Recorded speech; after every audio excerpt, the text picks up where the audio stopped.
This is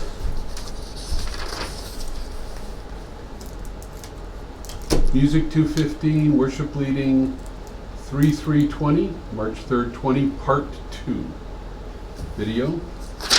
We're going to continue, and we have 45 minutes left. So there's a few things I want to just share with you. And then if we have some time, if we end a little early, I'll leave it open for some questions if you have some. As you develop your service, your worship services, as you choose songs, have a path in mind. Okay, so it's not just I'm going to choose 3 or 4 songs that I like, or 3 or 4 songs that are all in the key of G, because I know I've got a guitar player that only plays in the key of G, or whatever it is. When you choose songs that have a flow that makes sense. There's a reason you're putting them together, and in a sense, we become, in kind of a offhanded way, we become storytellers through worship. And I'm not saying specifically telling a specific story, but we create a sense of maybe drama, a sense of excitement and repose in terms of the music that we pick.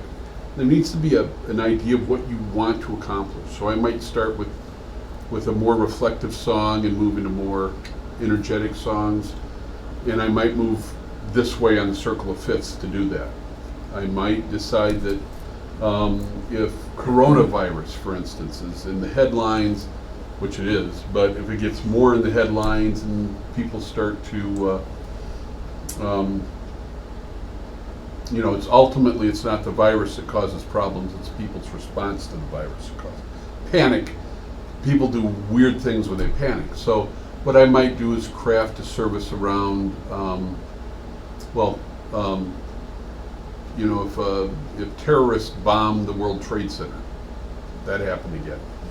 I might put together a series of, it might be Be Still My Soul, Be Still, there's another, In Peace Like a River. I might pull together some more calm kinds of things. If people are already agitated and rattled, I might try to reinforce that God's in charge and He's going to take care of us. But it's usually not that specific. But I always have some kind of direction I'm trying to take the service. So flow and direction. As you plan the service, not just music, there are dynamic elements, and then there are elements in the service that can really kill momentum. Killing momentum isn't necessarily a bad thing, like doing announcements. Sometimes that's what you want to happen. You want to stop the forward movement of the service and do something, or maybe it's a baptism, or maybe that's the wrong thing. Maybe christening kids or whatever, or the youth group's going to give a report on their last missions trip. And so you actually, it's like you push pause on the video. You push pause, you have that element to the service, and then you take off again. I always put those elements at the beginning or the end of the service. Once the service starts, I want this music, pastoral prayer, special music, pastor's teaching, all that stuff to be part of a flow that moves the service forward. We talked a lot about connecting songs, transitions, moving when you should move. Let's see, one of you said, it might have been you, yes. When at the end of the song, while the guy's playing out the outro, that's the cue for the pastor to come up and take his place. So that's great. Sometimes it's musical. Sometimes it's everybody pray, and we use the prayer as a point of transition. Sometimes I underscore communion. Okay, so if I say underscore, does that make sense? Yes. So I have the pianist play while communion's being distributed. Sometimes I don't. Sometimes silence is exactly what we need. And it's just that kind of hush that falls over the body as we're contemplating our own sinfulness and God's great work in our lives. Sometimes it doesn't need to be underscored, right? So don't be afraid to use silence as an element. Buffering elements, sometimes you want to separate certain things from other things. Believe it or not, this is when I was like a young man. I was in my 20s. I had a service once that I was leading worship, and I had it all planned, and we did the song service, and the last song, or the second to last song in song service, was "He Touched Me." He touched me, oh, he touched me, and oh, a joy shall fill my heart. That's before this is back in the 80s. Okay, so we did "He Touched Me," and then about 5 minutes later, they pulled up a guy that had been a young man who had been working with the youth group, who had molested one of the boys in the youth group. Okay, he's a pedophile. They just found out. Now, how "He Touched Me" ended up in the same service as putting the pedophile under church discipline is one of those, it's a question I have for God. When I get up there and say, God, I really believe the Holy Spirit is involved in the planning of, and I do. Somebody said, worship needs to be spontaneous. Somebody in the church once said to me, worship needs to be spontaneous. We shouldn't plan it way out in advance. And my response was, really, you don't think the Holy Spirit can impress upon me songs that need to happen 3 months before we sing them? Right? Of course it can. So it's all right to pre-plan a service. There's sometimes I'm planning music a week before the service, or 5 or 6 days before the service. There are times in the year where I plan out, like for instance Christmas. I have all of Christmas planned out usually by the beginning of November. Okay? So some stuff I stay way ahead of. Other times if there's a lot of stuff going on, I'll shorten the processing time for picking music because I'm trying to be more immediate with what's going on societally. So anyway, you never know when you're going to come across something and you have to make a shift. Had I known, by the way, I would not have done that song. But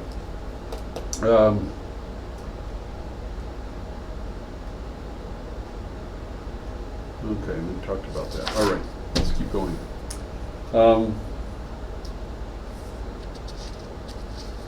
Don't be afraid to not use everybody on stage. There are times when you're doing music and maybe you just want the guitarist playing. That's okay.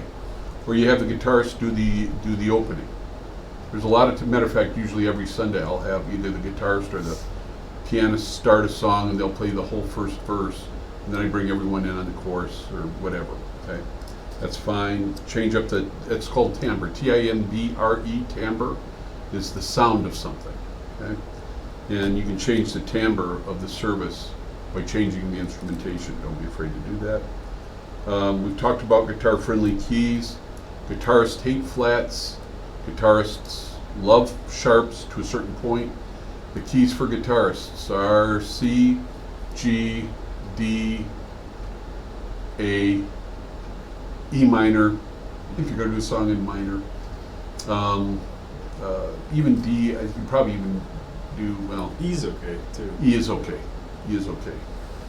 B flat, not so much. No, you have to capo it. E flat, they'll either capo or use bar chords. So, and bar chords are fine. The problem with bar chords is that if you're barring 3 or 4 songs in a row, it gets difficult.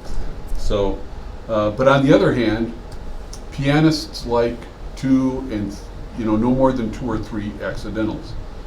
2 or 3 sharps, 2 or 3 flats are fine. A fine pianist, 4 flats or 5 flats, yeah, it's okay.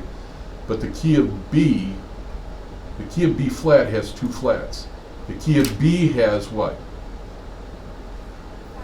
5 sharps. The key of B is a nasty key for a pianist. And yet, a lot of the songs, when I pull up CCLI, a lot of these guitar songs are in the key of B. So just saying, don't be afraid to change. Don't be afraid to change keys. Transitions, have we talked about talking? What did we say? I think we talked about like introducing Yeah. the song. Yeah, it's all right to introduce. We did talk about this, but let me just say, if you're going to say something, and I probably say Christianese. Did I say that? Mm-hmm. Okay. Be careful. It's better to say nothing than to say something inane.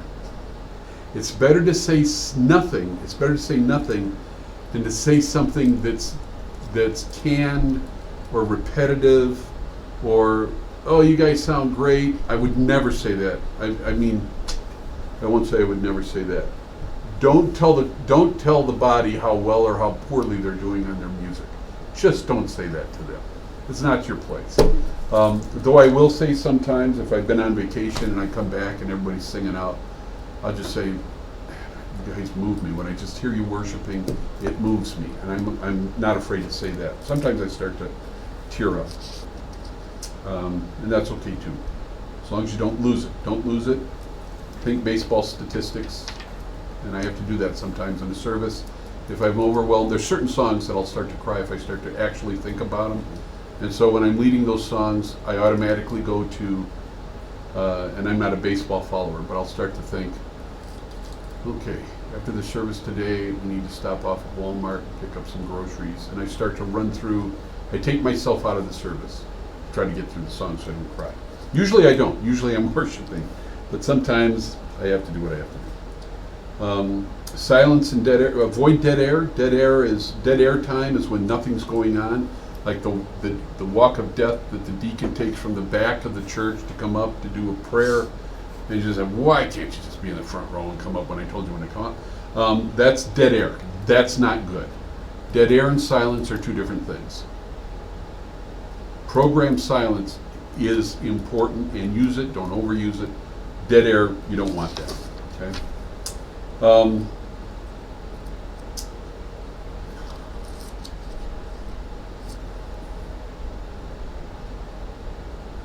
Okay. Just thoughts on, this is for vocalists, when you're choosing your vocalists. The vocalists are there to support the voice of the congregation. The vocalists aren't there to perform. They're not there to fill it, to take the place of the congregation. Let the congregation sing. As a matter of fact, I stop. There are times when I'm leading worship and the congregation's singing out, and I keep singing and I just pull the mic away. There are times when the congregation does not need to be led. You just join the congregation and sing with them. Okay? Let the congregation have a voice. Does that make sense? You know what I'm saying? Let the congregation sing. And when you do that, when you pull the mic away, usually what they'll do is they'll sing out even more if they're already singing.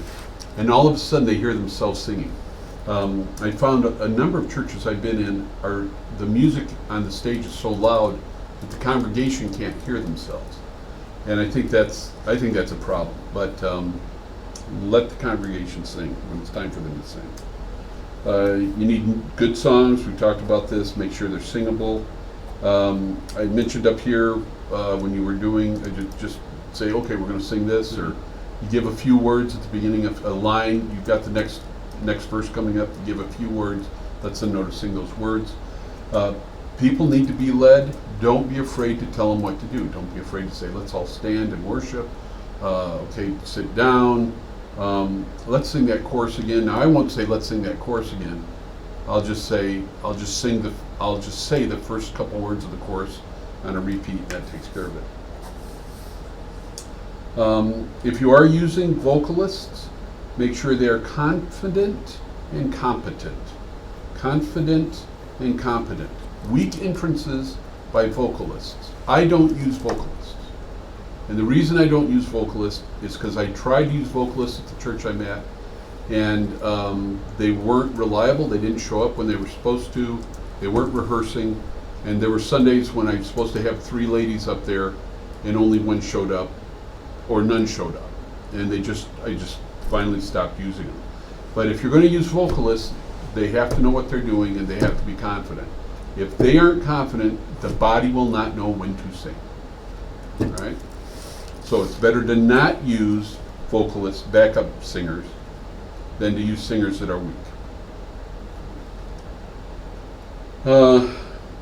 When you're picking team members for your worship band and your vocalists, you need people who are worshipers, people who are going to worship. And they should be people that, at the very least, they should be people that the church recognizes at some level some kind of that their walk with God transcends their time on the stage. Okay, so if you got some guy that's a real hot guitar player, but he's got an attitude everywhere else, then you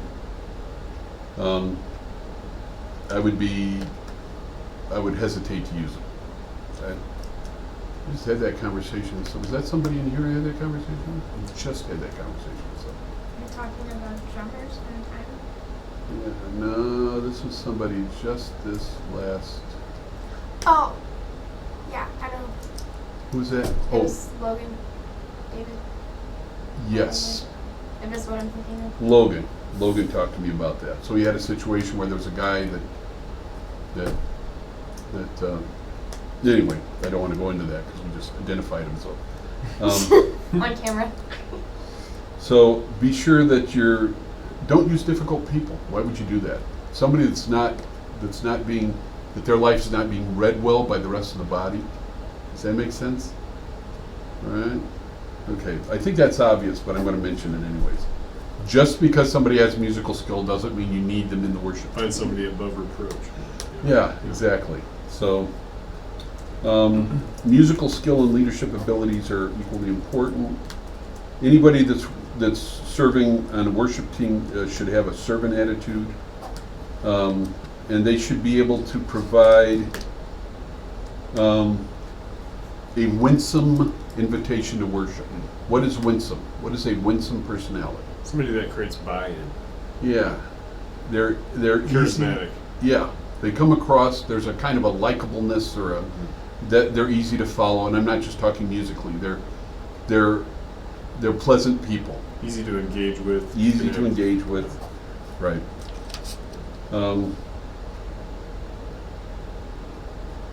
There should always be somebody in charge on a song. It's all right to hand the leadership of individual songs over to different people on your worship team, on the singers, as long as everybody knows who's leading that particular song. So you could have 4 songs scheduled, and you could have Susie Q lead the first one, and Jim Bob do the second one, and you do the third one, and the fourth one. And as long as everybody knows Susie Q's leading the first one, and Jim Bob's leading the second one, and you're doing the last 2, that's fine. Somebody has to be in charge when you're leading a song. Okay? Or it might be you every time. So I have notes here. You need to be comfortable in your own skin. That is, don't be self-conscious, right? Don't over-cue the service. Give people a chance to sing. And don't try to be something you can't, or that you're not. If you can't conduct, okay, we talked about conducting. If you don't feel comfortable conducting, don't. Just bring people in and be done with it, okay?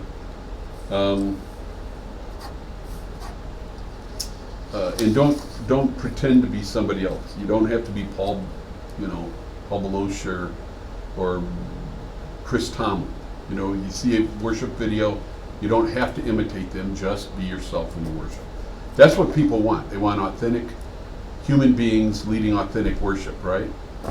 So, Maria's got kind of a grin on her face. She's thinking of something. Sorry.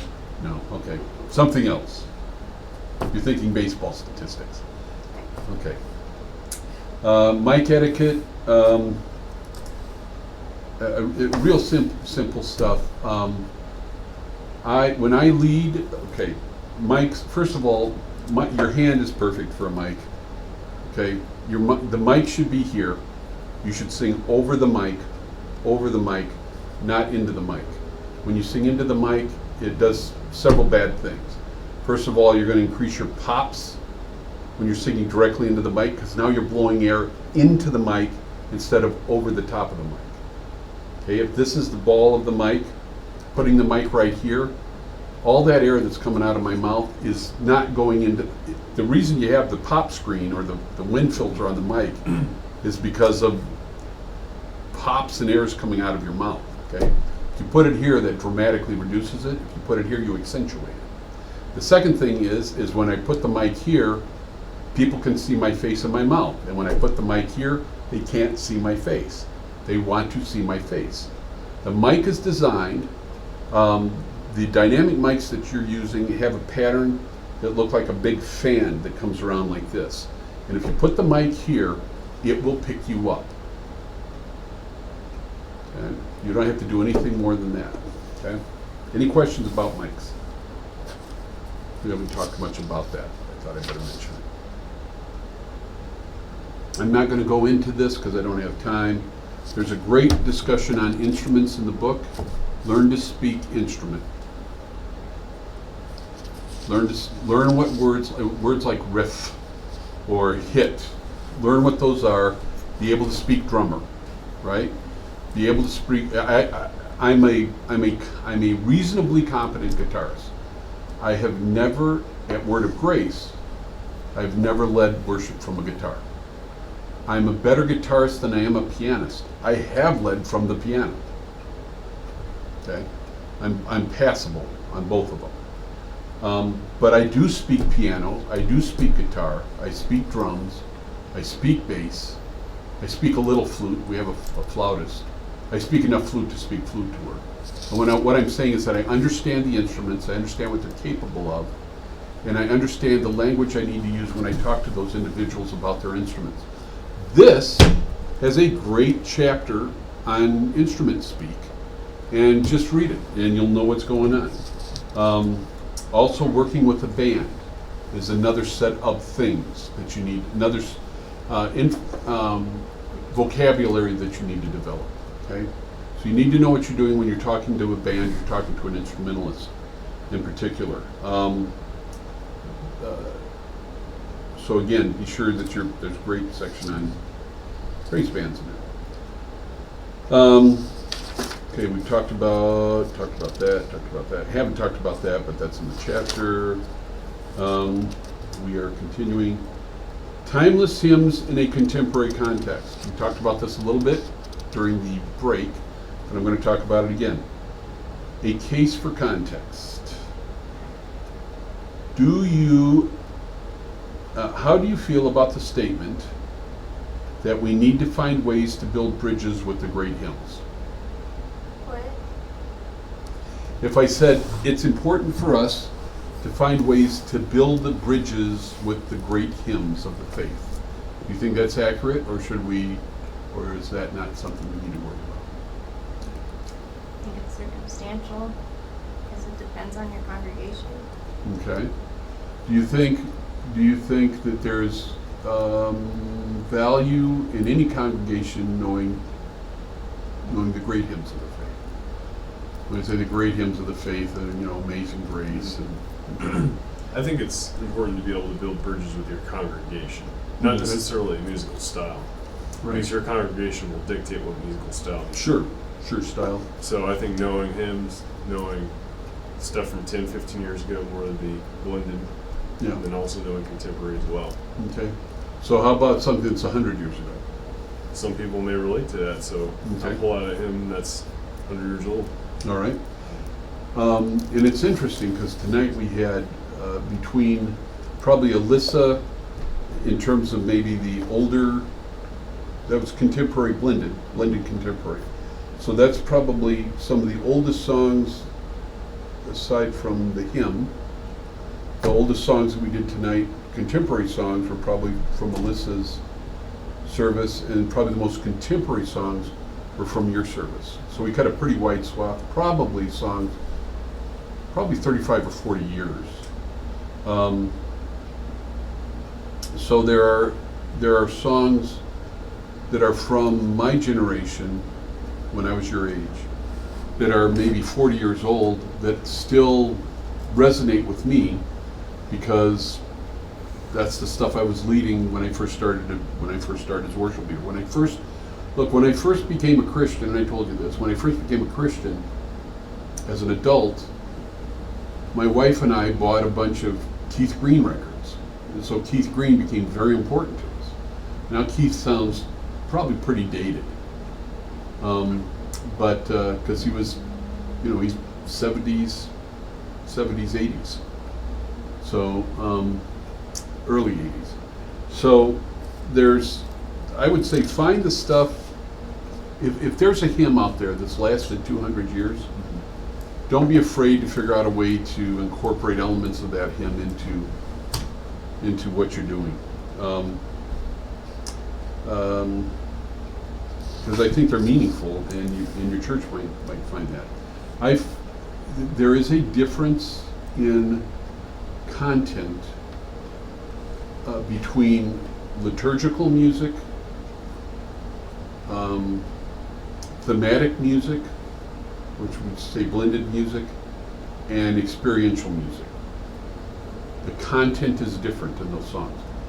The doctrine may be the same, but the content is different, what those songs contain. And so don't be afraid to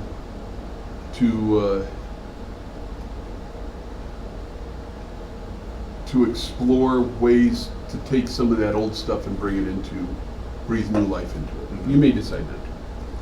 But I think there are ways to take, there's a song that we do. There's several songs that we do at Word of Grace that come, it'd be Sovereign Grace stuff.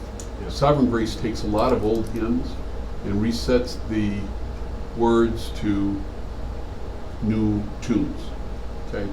So that works for us. May not work for you, but it works for us. But keep the song in context. So, don't take a hymn that's used for funerals and try to turn it into a reggae, just don't do that. Yeah, you can read that on your own. So you're saying we shouldn't turn Amazing Grace into a rap? It would not speak to me. I'm not saying people don't do it. And somebody was saying somebody did some rap,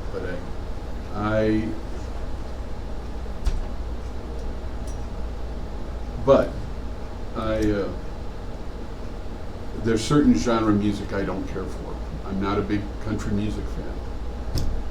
And in this part of the country, that's probably a detriment. So, but I'm not, and that's okay. I like Zydeco, which is like Louisiana Cajun music. It's kind of a weird version of bluegrass. I'm not a big bluegrass fan, but I do like Zydeco. So anyway, and I know you all think less of me now, but some of the old hymns are if you're going to reset a hymn like Crown 'Em with Many Crowns, in some of the old hymns, they change chords on every beat. In Crown 'Em with Many Crowns, it's da da da da da da da da da da da. Then it changes key. Da da da da da da da da da da da da da da da da da, and then it does this sequence. Da da da da da, and each one of those are little key changes. Da da da da da da da da da da da, and then it goes back to the original key.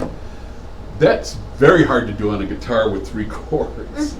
So some songs, though, you just take the song, it's got these 300 different chords with it. Just figure out how to play it with 3 chords.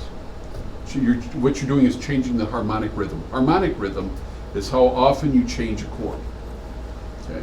And a lot of hymns have very active harmonic rhythms. You can fix that by just backing off and not playing all those chords in between the other chords. It's not that hard to do. You'll figure it out. Try it. Let's see, establish a groove. Pick reasonable tempos. Yeah, we're good here. If you have a good drummer, if you have a good drummer, let them, when the book talks about a groove, we're talking about find that right tempo for the song. And drummers have this kind of, people who've been drumming for a while have this ability to click into what this guy would call a groove, to kick into the right groove for the song. Trust your drummer to do that. Now, if your drummer's not capable of that, then you're going to have to help him. I have a drummer that I'll let him start songs, and he'll start with clicks, click, click, click, click, and then go into his drumming. If there's a song that he's having trouble with, I start the song. 1, 2, 1, 2, 3, 4, and then he'll pick up my tempo. Or I'll go 1, 2, 3, 4, and then he goes into it. So between you and your drummer, find those right tempi. Train your group to adjust tempos once you get going. I will sometimes let the group start, like if I had, like the pianist. Okay, you play the intro, and then I'll come in, and then I'll tell her, if you're playing too fast, I will slow you down. Make sure you're listening to me. And I will. I'll slow them down and I'll speed up. What I want is everybody to do the right tempo at the right time. But everyone on the stage, aside from me, is not being paid. Everyone else is a volunteer. So I will tell them what I want. Then I tell them when they're not quite what they need to be. I'm not afraid to say, well, wait, it's rushing. Or, well, let's fix those 16ths, they're not even, or whatever. I'm not afraid to say that. I don't tell somebody they're doing a great job if they're not doing a great job, because they'll figure that out. Then people don't trust what you're saying. Well, you always say I do a great job, and I'm pretty lousy at what I do, So just be honest with people. Don't be mean, obviously, but be honest, be supportive. But train your group. I will do this in rehearsal. I will purposely add a measure between verses or stop singing at some point so that they know if we're singing and I just finished a chorus for one of the songs we're doing and they're back on a 1 chord and I don't come in on the verse, they stay on the 1 chord until I come in. They wait for me. And I purposely train them to expect the unexpected. And I don't over-rehearse my groups. Okay, let's keep going. We only have 2 more chapters in 10 minutes. We're just wailing. We're going to do just fine. Preparing a rehearsal. Be really prepared when you go into a rehearsal. Don't figure stuff out during a rehearsal. Figure it out before you go in, right? If you had this, you're leading, so you're actually rehearsing groups, right? Know what you're going to ask them to do before you go into rehearsal. I have the group that I've been working with, some of these folks I've been working with for 13 years. And some of the songs we've been doing for 5 or 6 years. And so I don't do a Thursday night rehearsal or a Wednesday night rehearsal. I don't do it because I found that it didn't help. If they were having trouble with it, they were having trouble with it whether we did the rehearsal or not. And I don't, as I said before, I don't want to over-rehearse my praise band. I want them to be on their toes, so if I decide to make a change, they're with me. And they're great at that. They're super. So we rehearse on Sunday mornings at 8:30. I go in early, make sure everything's set up. The sound guy that I have is great at setting everything up, and I just make sure everything's the way it's supposed to be. I only have to get there 5 minutes early and everything's taken care of. Then I start the rehearsal right on time, so they know, even if everybody isn't there, I start the rehearsal right on time, so that if they aren't there on time, they have to walk into a rehearsal that's already started. right? So I don't want to reinforce lateness. I don't beat people up if they're late. I just get started without it. Okay? So that's my opinion. And then we rehearse from 8:30 to 9, and that covers everything. That's 2 sets of music, and that's usually enough. Sometimes if the choir or we have a little orchestra, we have a choir, sometimes they do the response for the message or whatever. I'll have them do that, and I'll crank out a rehearsal for a full set of worship with my praise band in 15 minutes. Now that's quick, and you have to know what you're doing, and I don't just run music. What I do is I run through it, I talk through it. Before we start, I talk through it and I say, we're going to do this at the end of this song, we're going to do this at the end of this song. You start the first song, you start the second song. And I tell them before we start. Then we do it, then we go back, and if we have time, we run the transitions so that they know how to get from this song to this song and who's starting what. And that's it. That's all I need to do. So I'm fortunate because I work with some great folks and they take it seriously. But you may need to have more. You may need to have a 2-hour rehearsal with your praise band. Okay. Some bands need that work. More complex music, the newer the music. If you're changing a lot of music, you're going to have to rehearse more often. It's just nature of it. Long-term planning. When you plan out longer term, it allows time for people to prepare stuff. I always do Christmas, like I say. I usually have Christmas done by the 1st of November for several reasons. It allows me to know what's going on. It allows me to get people plugged in. People want to do some special music, whatever's going on. But it also allows me to take pressure off myself in the busiest time. The busiest time of the year, what's the busiest month for a musician? Christmas or April? Or Yeah, it's December. December. So if you're a musician, it's December. I'm not just a worship pastor. I also work at the school. And so December is a bear. It's the worst part of the year. Bah humbug. So anyway, I don't want the extra pressure of having to figure out a service in the middle of December when I have 3 other performances I have to take care of and I have to conduct this thing over here. So that's another reason to do it. I schedule my musicians, my instrumentalists. I schedule the whole semester. I schedule a third of the year at a time. And so in December, I've sent the schedule out by the middle of December. I've got them scheduled through the end of May. Sometime at the beginning of May, I'll send out the schedule for the summer. I just send it out. I say, who's going to be here? What weeks do you need to be off? But they know, sometimes 3 and 4 months in advance whether or not they have to play a service. That's worked out very well. I would suggest that you do that. That's why I've never really gone to planning center. I think it makes great sense in a bigger church. Hey, do you want to play this Sunday? You send it out, they say yes or no. They hit the big button, yes or no. I think that's fine if you had a big church and you had a lot of people involved. For me, it doesn't work because my folks need a running start and they need to know when they're going to play, and they schedule way out in advance.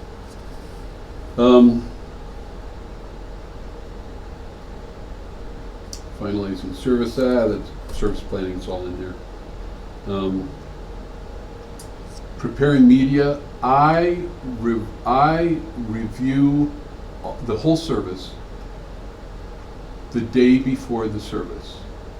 All the slides, all the music, all of that's my AV guy sets it all up, all the music slides. He sends them all to me the day before, and I proof them. And if there's a wrong word in a slide, it's my fault. Even though I'm not setting them, if it's in there, it's because I didn't do my job as a proofreader. If there's an extra verse, we avoid the problem of, hey, let's cut that verse. That all happens before we ever show up on Sunday morning to rehearse. That's why we're so efficient with our Sunday morning rehearsal. So make sure you're checking all that stuff out. ahead of time. All the media that you're going to use in a service. When do you check yours?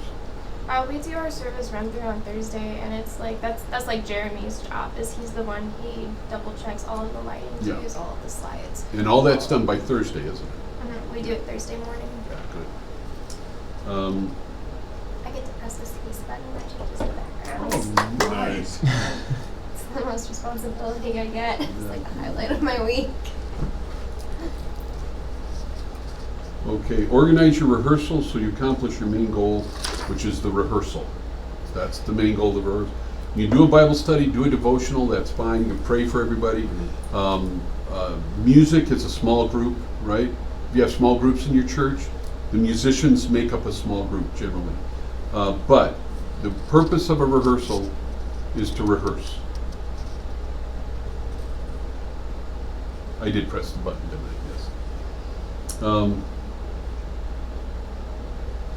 Be early on rehearsals. Be early, start on time, warm up, sound check. That goes for the service too. General tips, be honest. Don't say good job if it wasn't. Be fair, especially because they're volunteers and skill levels vary. Be fun. Keep the rehearsal moving. Be sensitive to people's needs. Respect people's time. Leading worship.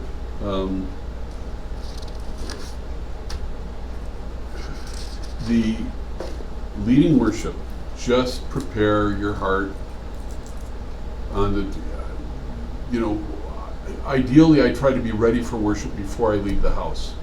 Sometimes I have to do it on the way to church, depending on what's happened. It's much easier now that I don't have 6 kids at home. When I had kids in the house, Sunday morning could be hectic, okay? Especially because I would have to leave early and leave my wife to get the kids ready. So just find that time that you need to prepare. And it may be you have to go into the church an hour early and sit in your office and prepare. It's the same thing for a pastor. So,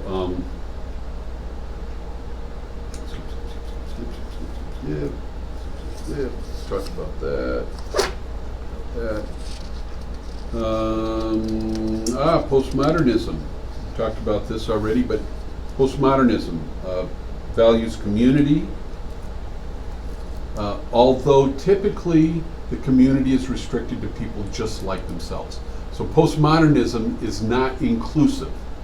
It's very community oriented, but the community is very homogenous. It's community oriented as long as you're part of the community. And we see that coming out in politics now. It's crazy. Postmodernism values experience, imagery over text, desires to participate rather than observe, wants a story over logical explanation. That's postmodernism. That's experiential worship. Liturgical and charismatic worship is merging. The worship industry, we've talked some about that too, is an industry. Worship industry is an industry. I'll just leave it at that.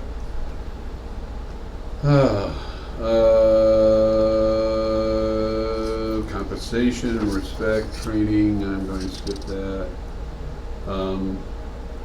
Expect your worship guys to get worship, and when I say guys, guys and gals. I'm not saying that in a male sense, but neutral sense. Expect your worship people to be trained. We expect our pastors, in the old days, even pastors weren't trained, but we expect our pastors to be trained, go to school and get degrees. You should expect that from our worship people too. Questions? We're done. But questions, if there's any questions, I'll answer. I just want to add, you said from the postmodern idea, it's very exclusive because we hold to like our identities. You mentioned politics, identity politics. It almost seems like today people don't, where am I going with this? It seems like within the whole postmodern thought, people don't really understand why they believe what they believe. It's almost like your truth is what your truth is, my truth is what I what I Right. believe, what I've always been with, and I'll just kind of stick with it. And Right. I'll identify with a certain thing that I feel more comfortable with. It's the group they identify with. Yeah. My group, I identify with this group. I want to be part of this group. This group believes this, so that's what I believe. Yes. And so what it does is it becomes, in a very real sense, it becomes tribal. And we're kind of reverting to this kind of tribal sense of interacting with each other. So there was just a gal on the Colorado, some Colorado political person. She was maybe it was a Denver councilwoman, I think, somebody councilwoman in Colorado. And she said, if I get coronavirus disease, if I get the coronavirus, I'm going to go to every Trump rally I can find. And I look at that, my age group looks at that, and it's horrified by the thought that you would want to inflict pain on somebody because you disagree with them politically. Yeah. You're kidding. That's a twisted mind. And yet, fortunately, she's kind of shouted down by people, but that kind of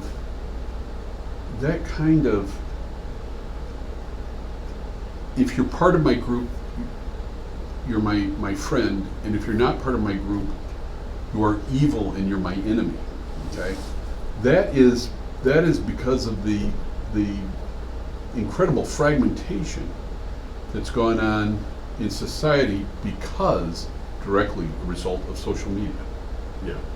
So Yellow journalism. yeah. So I am. You're not going to hear me speak ill of a church's worship practice, because if they love Jesus, how they choose to worship is something that just doesn't really.